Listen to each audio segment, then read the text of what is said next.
kill. What's up, everybody? Thank you guys for joining Real Rumble. We're going to be reviewing The Last of Us Season 2 finale. We're going to do, of course, a season in review for Season 2. But before we go ahead and get started, please go ahead and hit this video with your best two-piece. Like, subscribe, and let's go ahead and let's get to it, guys. We definitely appreciate all the support here at Real Rumble, baby. Your boy G. All right, man. Season 2 finale. Season 1. Let's just talk about it. Season 1 was awesome. You know, Season 1 had great moments. Each episode was what the hell is going to happen on their journey. And so with Season 2, you have a similar concept, however, it's different, right? Season 1, we of course got a man transporting a girl who of course could be the cure for humanity, right? So, of course, this is a post-apocalyptic world, essentially, and it just shows you kind of what would happen, right? Similar, I like to look at it almost like the Wild Wild West, right? So, in the Wild West, you know, you people on their journeys, right? If you ever watch like 1883, for instance, you know, it just kind of shows you what the hell they had to go through just to be able to settle and be able to find some land for themselves and things like that. Well, you know, this is similar in that way, right? You got different things. You have militias, you have cults, you have cowboys. I mean, you just got all these different things, right? So, you know, their journey was crazy, right? And what they had to go through, the connections that they made, the losses of individuals, and the stories that they came across. I mean, this was it was very compelling, and I thought it was damn good. But Season 2 came along, starts off, you know, you got Bella Ramsey's character, and then you got Pedro Pascal as Joel's character, and they're, of course, at ease with each other. It's 5 years into the future. They're not getting along, and then all of a sudden Joel dies, which of course I understand. That's how it happened in the game, out of nowhere. If you're watching the show without looking into the game or never playing it, that was a crazy shock, and you're like, holy shit. I'm watching the main character of the show dies in the second episode of the second season. And I remember watching Game of Thrones, and I'm not comparing these shows by any means. Game of Thrones is in a class of its own. But watching Game of Thrones, and I remember you got the main character being in prison for treason, being backstabbed, you know, all the things with Ned Stark, right?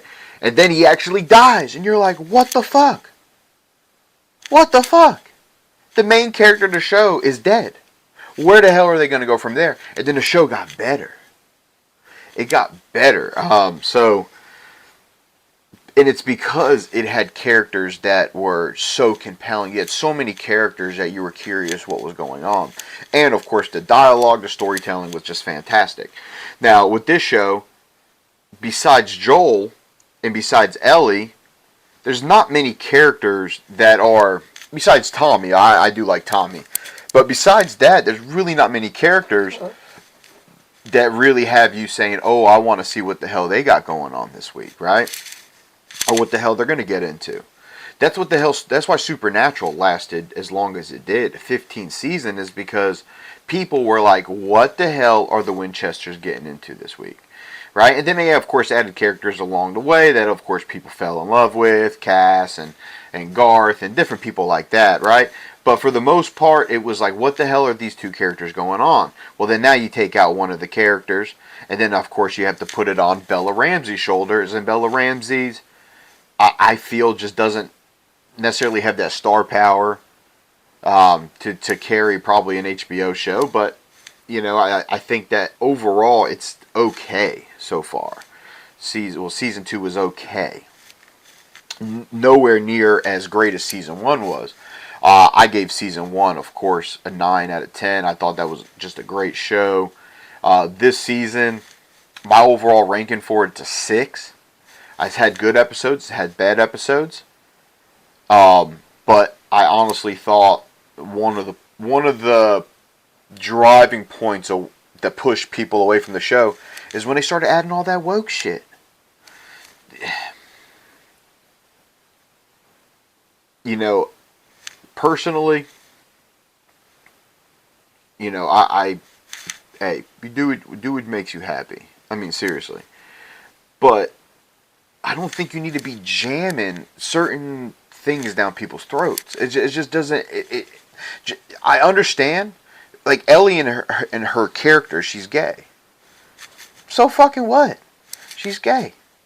And that nobody had no fucking issues with that playing the game, right? Nobody had no problems with it.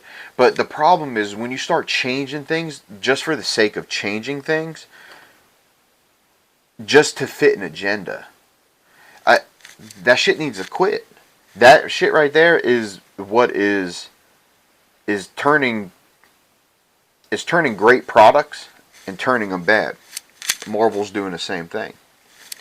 So I thought that was the biggest mistake that this show decided to go with. I think if they would have just followed the path that they did in season 1, changing up minute things, but mainly keeping it core to the game. Now, mind you, I never played the game. However, I'm a nerd and I research and I watch. I pretty much watched the game, just the storyline itself, just because I'm a goofball. But season 1 did a great job, you know, pretty emulating the game, you know, and season 2 has not. Almost feels similar to like when Game of Thrones kind of took over, and you know, you still had that Game of Thrones feeling, you still had that great moments, but you felt it was a little bit more theatrical, almost. So I feel like they were doing the same thing here. They're of course having these moments of like, whoa, holy shit, but the overall storytelling and the direction is just it's just kind of goofy. But kind of diving into it, I do think the season finale, I think it finished pretty cool in a sense, right? You, of course, had the death. Now, I'm not saying it's not cool, death and everything, but she, of course, got a chance to, she got revenge on a couple folks, of course, one of them being very tragic, and I'm sure she would second, you know, if she knew, she probably would have thought differently in the way she handled it. However, you know, she had to defend herself, and she did. So that was kind of heartbreaking in itself. But now she's dealing with Abby. Now the thing is, when it comes to Abby, right, and you look at the two, Abby's a bad bitch, and I think that if you look at it like Bella Ramsey, like, and if you had to pick the two and they pick them a fight, man, I'm picking Abby all day, man. And so leaving it on a cliffhanger. And then following, not only leaving it to a black screen, but then it, of course, is Abby waking up and you're seeing her and they're inside the stadium, which that's pretty damn cool, right? Pretty smart, actually. But it shows Abby. So season 3, from rumors that we've heard, like I think a week ago, they said season 3 is going to be the Abby story, right? Because I believe part of the game, you follow Abby's path. So we're gonna see that, and then you're gonna follow up, I'm assuming, season 4 with what's going on, you know, finishing out the story. Which, you know, I'm gonna follow it along. I'm gonna finish it out, but I think that they need to take a look at what they did season 2 and say, let's not make those same mistakes in season 3, because you do have a good product here. And yeah, I know from what I watched, and then look, the second part is not as good as the part 1. Okay, I think really most sequels usually aren't. Let's just be honest. Most sequels, most follow-ups are never really as good as the original product, and that's all right, you know. However, they still have a quality product, and I believe they know what they need to do to fix it. So that's my opinion, guys. That's my review. Season 2. I do think overall, give it a 6. Still has some great moments. Sad to see my boy Jesse. I'm curious to see what happens there. Dina, where the hell is she? Tommy, man. So leaving it on a cliffhanger like that, making us wait probably about 2 years. Damn, just 2 years to get 7 episodes. Come on, man. We got to stop this shit. Man, what happened to coming out every single year with a show, man? I just don't get this shit no more, man. We had Sons of Anarchy, which is awesome. Now, of course, I do believe it went down as the show went on, but overall, man, come on, it's a great freaking show. Watching that week to week, you're like, hell yeah, man, Sons of Anarchy, baby. Right? Same thing with Game of Thrones. Now, Game of Thrones, they of course made you wait a little bit too after I think like season 4 or 5. But we used to get it every year, man. I hated when they started 2 years to get 8 episodes, 2 years to get 7 episodes. Game of Thrones, 2 years to get 6 episodes. Come on, man, we gotta stop with this shit. All right, peace out, guys. Let me go drink my coffee.